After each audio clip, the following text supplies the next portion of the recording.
کیا آپ جانتے ہیں کہ ارطغرل غازی نے ہی دنیا کی سب سے طاقتور سلطنت کی بنیاد رکھی تھی؟ اس نے اپنے 2000 ساتھیوں کی مدد سے ایک ایسی حکومت قائم کی جو 700 سالوں تک پوری دنیا پر راج کرتی رہی۔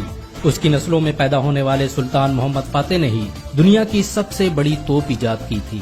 ارطغرل کے ذریعے استھاپت کی گئی سلطنت عثمانیہ نے دنیا کو سب سے زیادہ ویگیانک اور ڈاکٹر دیے۔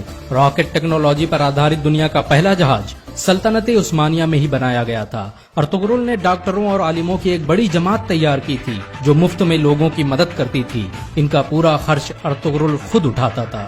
ارطغرل اکیلا انسان تھا جس سے منگول بھی دہشت کھاتے تھے۔ 13ویں صدی عیسوی میں جب منگولوں نے مسلمانوں کے سارے بڑے شہر تباہ کر دیے تو ارطغرل نے سوغوت میں دنیا کی سب سے طاقتور سلطنت کی بنیاد رکھی۔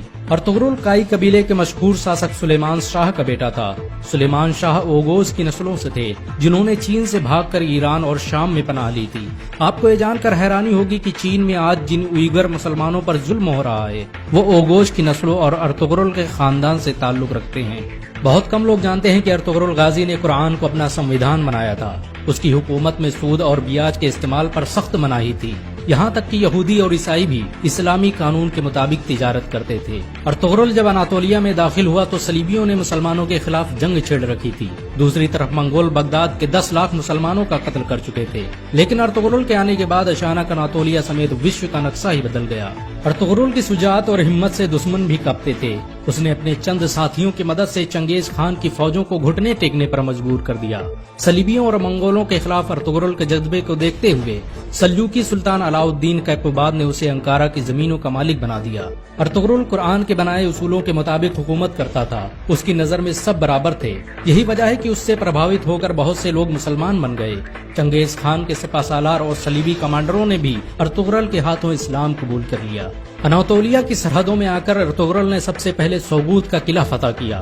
یہ وہی قلعہ تھا جہاں پر ہزاروں مسلمان قتل کیے گئے تھے۔ سوغوت کو فتح کرنے کے بعد ارطغرل نے وہاں ایسا نظام قائم کیا کہ وہ سلجوقی سلطنت کا سب سے امیر شہر بن گیا۔ اس کی حکومت میں یورپ کی ایک بڑی آبادی ویاپار کرنے سوغوت آتی تھی۔ ارطغرل بڑا ہی انصاف پسند تھا۔ اس کی تلوار ہمیشہ میان سے باہر رہتی تھی۔ سلجوقی سلطنت کے خلاف سازش رچنے والے سعد الدین کوپیک سے لے کر کمانڈر ڈریگوس کو اس نے سرے عام قتل کر دیا تھا۔ ارطغرل نے جس سلطنت کی بنیاد رکھی اس نے ماتر 100 سال کے اندر ہی آدھی دنیا کو فتح کر لیا۔ اس سلطنت کی سرحدیں ایشیا سے لے کر یورپ اور افریقہ تک پھیلی ہوئی تھی، یہاں تک کہ پورا بھومدھیہ ساگر خلافت عثمانیہ کے قبضے میں تھا۔ 17ویں صدی عیسوی تک دنیا کی آدھی دولت سلطنت عثمانیہ کے قبضے میں تھی۔ جاپان، روس اور فرانس جیسے دیش ترکی کی خلافت عثمانیہ سے قرضے لیتے تھے۔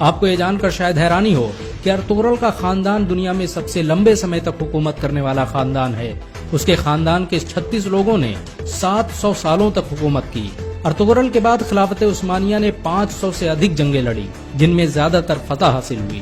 ارطغرل چٹانوں کی طرح سخت تھا۔ وہ جب اناطولیہ آ رہا تھا تبھی راستے میں اس کے پتا سلیمان شاہ کی ڈوبنے سے موت ہو گئی اور اس کے بھائیوں نے اناطولیہ جانے سے انکار کر دیا، لیکن ارطغرل اکیلے ہی اناطولیہ آیا اور صلیبیوں پر قہر بن کر ٹوٹ پڑا۔ منگولوں نے ارطغرل کو مارنے کی ہزاروں کوششیں کی لیکن وہ کبھی کامیاب نہیں ہو سکے، یہاں تک کہ انہوں نے اپنے دشمنوں سے بھی ہاتھ ملا لیا۔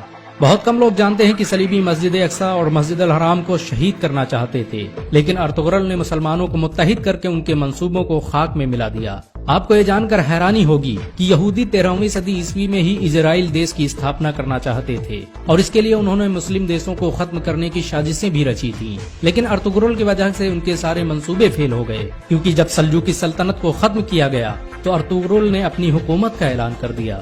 1923 میں جب ترکی کی خلافت عثمانیہ کا انت ہوا تو دستاویزوں سے پتہ چلا کہ خلافت عثمانیہ کو ختم کرنے کے لیے کئی سو سالوں سے سازشیں کی جا رہی تھی، یہاں تک کہ بہت سے یہودی مسلمانوں کے بھیس میں مسجدوں میں امامت کرتے تھے تاکہ مسلمانوں کے دلوں سے خلافت کی اہمیت نکالی جا سکے۔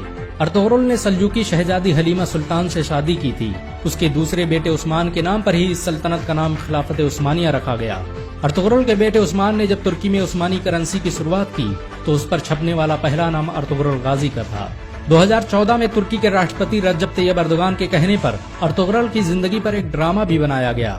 ارطغرل کی زندگی پر بنا یہ ڈرامہ اس سمے دنیا میں سب سے زیادہ دیکھا جانے والا ڈرامہ ہے۔ اسے 90 سے ادھک بھاشاؤں میں انواد کیا جا چکا ہے اور دنیا کے 150 سے ادھک دیش اس کا لائیو پرسارن کر رہے ہیں۔